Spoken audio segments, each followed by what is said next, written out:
In this last example, we have two radical roots. 3 plus square root 5 will be my R, and 3 minus square root 5 will be my S. When you have radical or imaginary roots or zeros, there's actually two ways you can set up the equation. I'm going to show you both ways, two methods. You can choose whatever one you like, okay? So first, method 1 is going to use this traditional method of setting up intercept form. So that's a times x minus my first 0 and x minus my second 0. So think about, if I subtract this from x, both terms become negative. Negative 3 minus square root 5.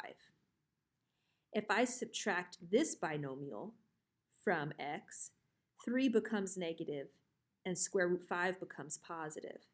So that's minus 3 plus square root 5. Now this can FOIL out to get into standard form. I'm going to distribute x first.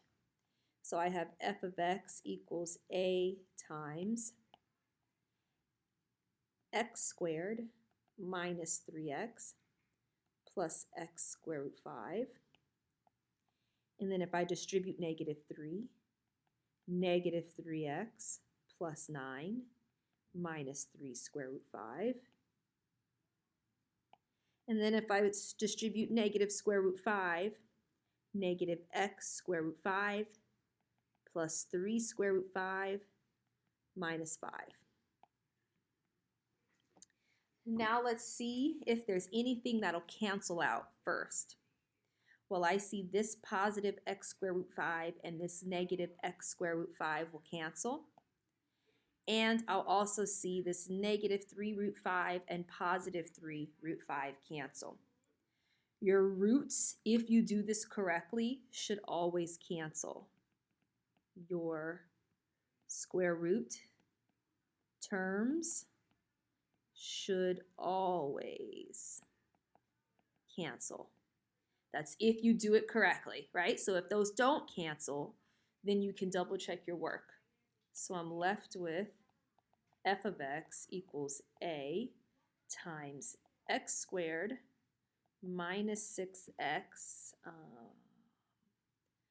plus 4.